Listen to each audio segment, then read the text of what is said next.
Hi, I'm back. I'm Margie, and I'm here to do the second half of the Swedish tea ring. And I wanted to also show you something that when I'm not able to eat all of the Swedish tea ring, say in one day, I try real hard, but I almost make it. But sometimes there's actually just too much because I usually make a double and a triple recipe. What you can do is you can cut a piece and you can put it into a piece of saran wrap and just cover it nicely and freeze it. And then when you're ready to have it in the morning, you can take it out the night before, but it's always good warm. So you can just take it right out of the freezer and put it in the microwave for about 10-15 seconds. It doesn't take very long, and it tastes like it almost just came out of the oven. So if you want to make the double recipe, you'll always have some Swedish tea ring in the freezer ready to eat. So what we're going to do in this video is we ended off in the last video, part 1, the dough was getting ready to rise. So now we're going to start with the dough will be ready to roll out. This dough is now ready to use. It's doubled in size, and I'm going to, what they call punch it down. I'm just going to put my hand into the dough, and I'm actually going to do a little bit of a push. I like to get some of that gas out of the dough. Okay, and I'm just going to let it rest for about 10 minutes. Now the dough is ready to roll out, and I don't know if you can tell, but I'm working on a different table because I need a table that's going to allow me to roll this dough out to probably 3 feet, and my table in the kitchen is only 2 feet. So we're going to start to roll it, and I have all my equipment for putting the butter and sugar and the raisins and the nuts. Everything's ready. So I'm going to start to roll this out, and it's going to take me probably 5 minutes to get this rolled out to the length that I want. So I'll be back. The dough is a good 2 feet long. That would be hard to do on my 2-foot table. Probably a little longer than 2 feet. It'd be hanging over the edges. What I'm going to do now is put the butter on, butter and cinnamon and sugar. And again, I'll come back when I'm done. You want to get it all over the dough, so you can sort of start by putting it all over and making all the little blobs meet.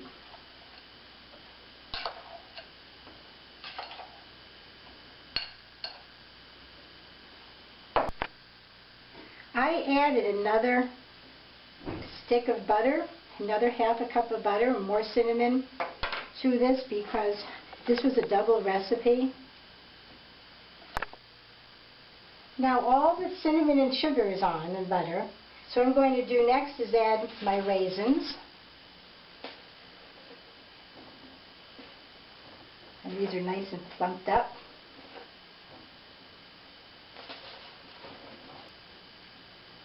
I'm going to try to get them out to the edge.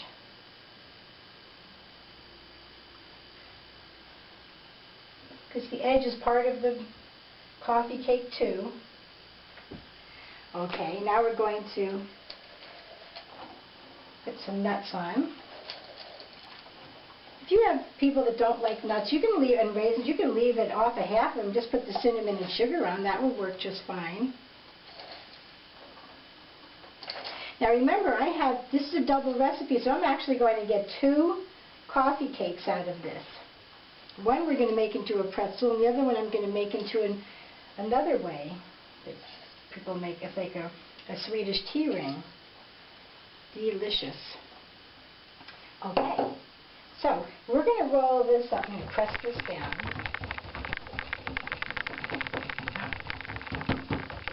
And I'm going to start to roll. I don't want to press it too much, but I want to press it enough that it will stay. Okay. And we're going to roll it up to about, I'm going to put a little mark there, because that's going to be 1 coffee cake. And then the rest of it will be another one. Otherwise, it just gets too big when it rises up. Okay.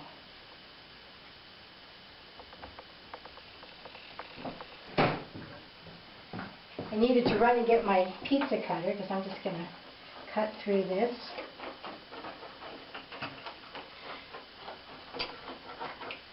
Okay, so now we pull it away a little bit. And we're going to roll the other one. I'm going to start at this end and do the same thing. And we'll see what that looks like. We'll have 2 coffee cakes. What you do is you make it like that, so that you're like a horseshoe, and you're going to twist it a little bit. Okay, and then you can bring it this way. Okay, and pull it. You want to pull these out, so you have holes there. Okay, that's very important, so it doesn't bake into one big blob. Okay, so now we're going to put it on our tray, and we'll have to work it a little bit again just to make it look like the pretzel. Okay, don't be afraid of it. And kind of work it and pull it out so you have those holes. It also bakes a whole lot better if you have those holes.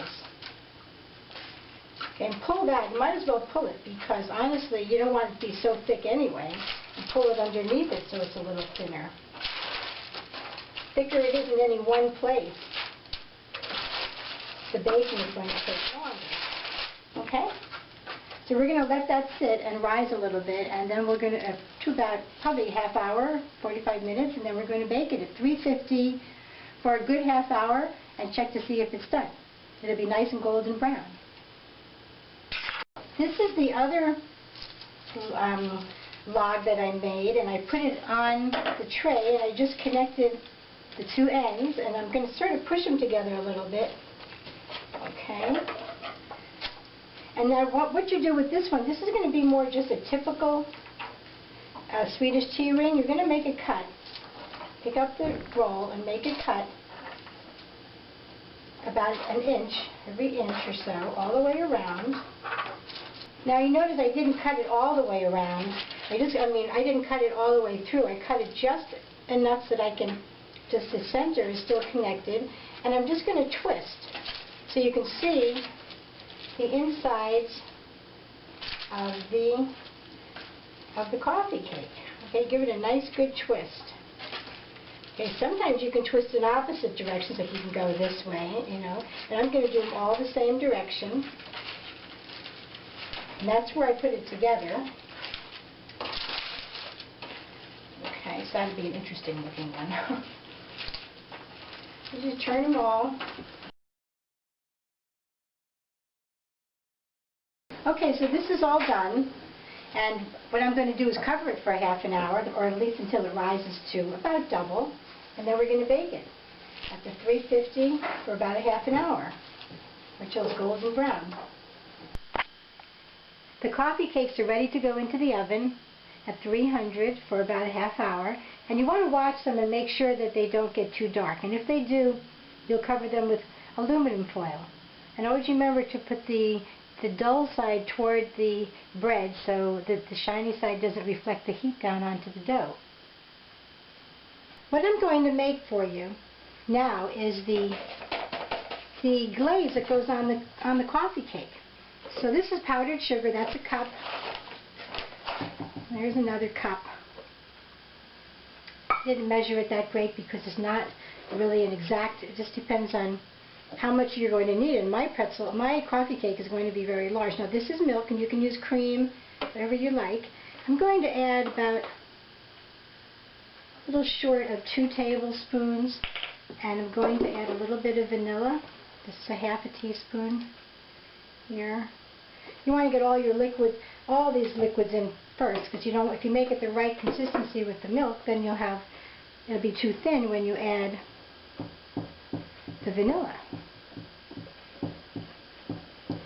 And as you see, it's really thick, okay? But that's okay because it's way better to be a little bit too thick. and add a little bit more, a little bit at a time. Doesn't take very much. You don't want to overdo it.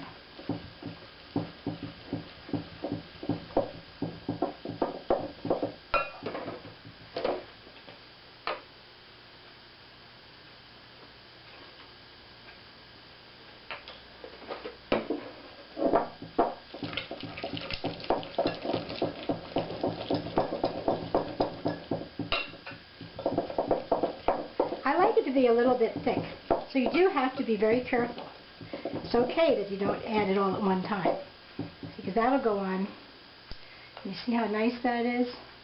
That will go on the coffee cake very nicely. Yeah. Okay.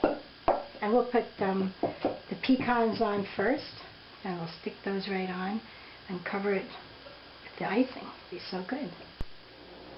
What I have here is some orange marmalade.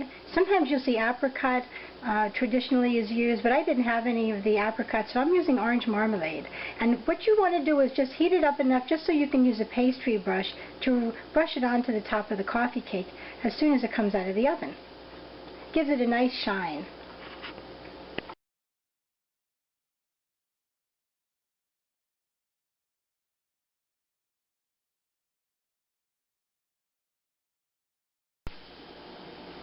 Now I just got finished brushing. This is the pretzel, and here is the ring. As you see, all the holes kind of closed in, but if you press down on it, you'll feel that make sure that it's baked all the way through. Because I had such large holes to begin with, I don't think there's a problem here because it was baking in the middle before it completely closed up. But I just finished putting some glaze on. I see it's a little bit shiny. That was the orange marmalade glaze. And now I've let them cool down a little bit, and I'm going to start to put, this is the icing. You can have some fun with that.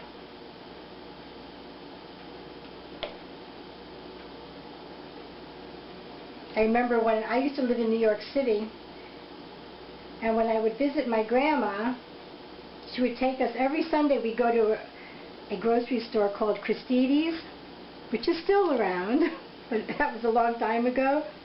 We'd always have pecan coffee cake. Every Sunday we'd walk up there together. So you just have fun putting the icing on, and you can put as much on as you like. And that's really all there is to it. So I hope that you enjoy your New Year's pretzel, your coffee cakes, and I'll be seeing you soon. Bye.